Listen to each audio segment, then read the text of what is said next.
भारतीय राजनीति का सबसे ऐतिहासिक और दिलचस्प किस्सा कौन सा है? ज्यादातर लोग बताते हैं कि जब अटल बिहारी वाजपेयी की सरकार मात्र एक वोट से गिरी थी। लेकिन नहीं, आज आपको भारतीय राजनीति का वो किस्सा सुनाने जा रहे हैं जिसके लिए पता नहीं कितने दल और कितने अलग अलग विचारधारा वाले लोग एक व्यक्ति की सरकार गिराने के लिए एक हो गए थे।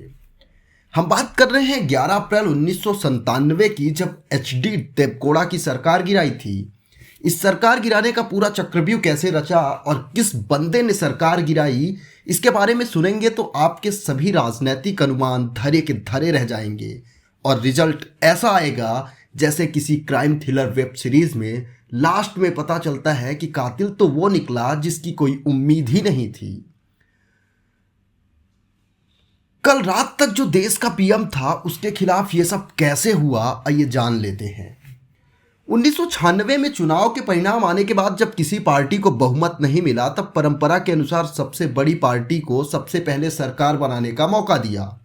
161 सीटों के साथ बिना बहुमत के ही 16 मई 1996 को अटल बिहारी वाजपेयी ने प्रधानमंत्री पद की शपथ ली। हालांकि 13 दिन बाद ही अटल बिहारी वाजपेयी लोकसभा में अपना बहुमत साबित नहीं कर पाए और उनकी सरकार गिर गई।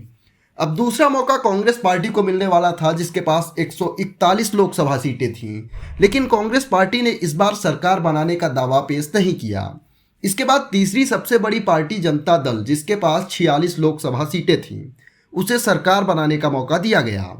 जनता दल ने बीजेपी के खिलाफ अपने साथ लगभग 13 क्षेत्रीय पार्टियों को मिलाकर एक गठबंधन तैयार किया था जिसका नाम था यूनाइटेड फ्रंट। कांग्रेस ने इस गठबंधन को अपना समर्थन दे दिया, जिससे पूरी उम्मीद बन गई थी कि अब देश में एक नया प्रधानमंत्री आने वाला है। लेकिन इस गठबंधन के साथ एक सबसे बड़ी समस्या ये थी कि उन्होंने ये तय नहीं कर पाया था कि उनका प्रधानमंत्री उम्मीदवार कौन होगा। कहते हैं उस वक्त यूनाइटेड फ्रंट गठबंधन के पास प्रधानमंत्री के लिए कई बड़े बड़े नाम थे, लेकिन किसी एक नाम पर मुहर लगाना मुश्किल हो रहा था।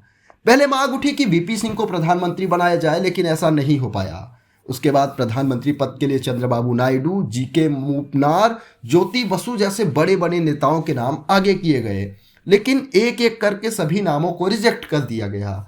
जब प्रधानमंत्री पद के उम्मीदवार को लेकर पूरा गठबंधन पसोपेश में था, उस वक्त तमिलनाडु भवन में एक बैठक चल रही थी।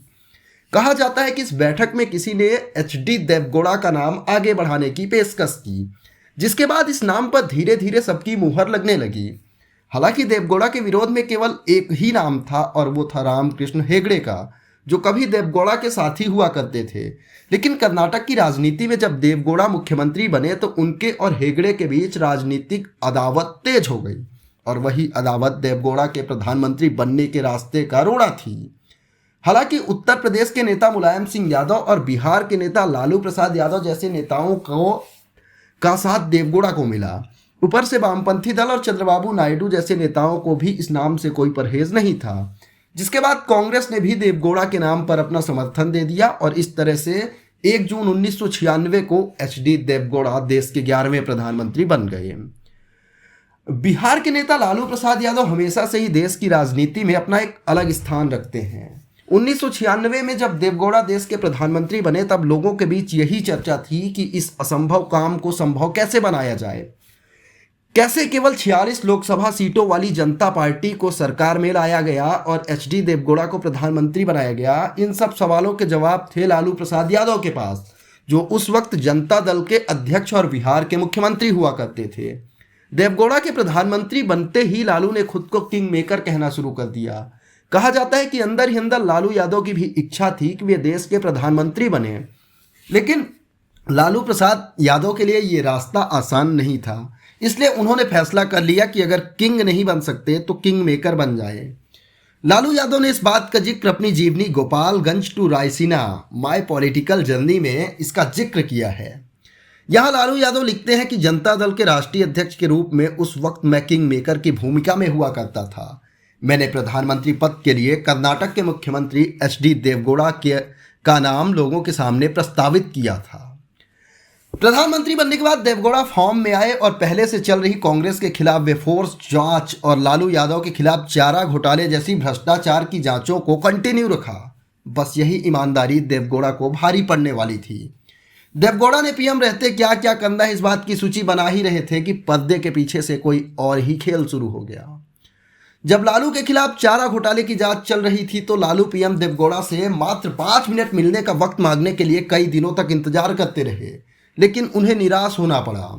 पत्रकार शंकरशरण सिंह अपनी किताब बंधु बिहारी में लिखते हैं कि 1997 में पहली राउंड के पूछताछ के बाद लालू ने प्रधानमंत्री को फोन लगाकर फटकार लगाई और कहा, यह सब अच्छा नहीं हो रहा है, जो आप करवा रहे हैं उसका अंजाम अच्छा नहीं होगा। कॉन्स्पिरेसी करना है तो बीजेपी के खिलाफ करो, हमारे पीछे क्यों पड़े हो। देवगौड़ा ने भी साफ साफ अपनी लाचारगी जाहिर कर दी। हालांकि देवगौड़ा ने ही सीबीआई निदेशक जोगिंदर सिंह की नियुक्ति की थी और वे चाहते तो लालू यादव का काम बन सकता था। लालू यादव के पास 22 सांसद थे जो देवगौड़ा की सरकार गिराने के लिए काफ़ी थे। प्रधानमंत्री रहते हुए देवगौड़ा ने कांग्रेस से भी एक निश्चित दूरी बनाए रखी। उन्हें यह भी महंगा पड़ा। कांग्रेस में बहुत से तत्व थे जो सरकार से नाखुश थे। खुद कांग्रेस अध्यक्ष सीताराम केसरी भी यही चाहते थे और सरकार को दबाव में रखते थे और अक्सर ही प्रधानमंत्री से खुन्नस खाए रहते थे। उन्हें तो उस सरकार के मंत्रियों को आवंटित गाड़ियों के हूटर और सायरन तक से दिक्कत थी। कहते हैं कि वे मंत्रियों के ड्राइवरों को हिदायत दे रखी थी कि दिल्ली के अकबर रोड स्थित कांग्रेस कार्यालय से जब भी आप निकलो तो अपनी गाड़ियों के सायरन और हूटर खूब तेज बजाया करो। मार्च 1997 में जल्दबाजी दिखाते हुए कांग्रेस अध्यक्ष सीताराम केसरी ने संयुक्त मोर्चा गठबंधन पर दबाव डाला कि वे अपना प्रधानमंत्री बदल दें। सीताराम केसरी ने अपना ट्रंप कार्ड खेला और महाराष्ट्र में फोन किया। देवगौड़ा सरकार में कई कैबिनेट मंत्रालयों की शर्त पर सरकार को समर्थन देने वाले शरद पवार को चचा सीताराम केसरी ने कहा कि आप बारामती में बैठे हैं महाराज, दिल्ली आइए और बम बम मचा दीजिए। उन दिनों सोशल मीडिया का जमाना नहीं था। टीवी और समाचार पत्रों में भी बिना किसी पुष्टि के संभावनाओं को हवा नहीं दी जाती थी। इसलिए शरद पवार ये नहीं समझ पाए कि आखिर सीताराम ने ये क्यों कहा कि दिल्ली आकर बम बम मचा दीजिए। खैर, शरद पवार राजनीति के माहिर खिलाड़ी थे। इंडस्ट्रियल लॉबी में भी उनकी तगड़ी पकड़ थी। उन्होंने केसरी के आदेश को स्वीकार कर लिया और अपनी गुप्त राजनीतिक साथी के साथ युद्ध में शामिल हो गए। अगले दिन एक औपचारिक लंच में 2 अलग अलग पार्टी के राजनेता और मित्र नरसिम्हा राव और अटल बिहारी वाजपेयी भी एक ही टेबल पर थे। इस भोज में मीठे के तौर पर तरबूजा परोसा गया था। वाजपेयी उस समय लोकसभा में विपक्ष के नेता हुआ करते थे।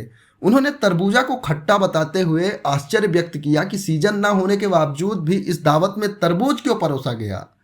इस पर नरसिम्हा राव ने व्यंग कसते हुए कहा कि जब हम बजट सत्र के दौरान समर्थन वापस ले सकते हैं तो ऑफ सीजन तरबूज क्यों नहीं खा सकते।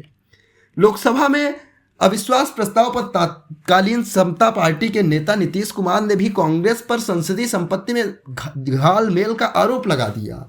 ये सारा घटनाक्रम देख कांग्रेस को एक समझदार सदस्य ने प्राचीन चीनी कहावत याद दिलाई कि जब छोटे आदमी की परछाई बड़ी होने लगे तो समझ लेना कि सूरज डूबने वाला है।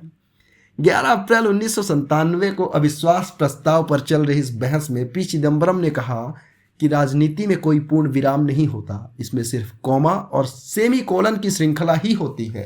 हर आरंभ का अंत है और हर अंत के बाद एक नई शुरुआत है। आइए हम एक नए अध्याय को शुरू करने जाते हैं। और इस तरह से एचडी देवगौड़ा की लंगड़ी सरकार गिर गई और इंदर कुमार गुजराल देश के नए प्रधानमंत्री बने, जिन्हें नींद से 2 बजे रात जगाकर कहा गया, उठिए, आपको प्रधानमंत्री बनना है। ऐसे तमाम अनोखे और दिलचस्प किस्सों के लिए हमारे चैनल को सब्सक्राइब कर लीजिए। आपका फेवरेट राजनीतिक किस्सा कौन सा है, कमेंट बॉक्स में हमें ज़रूर बताइए।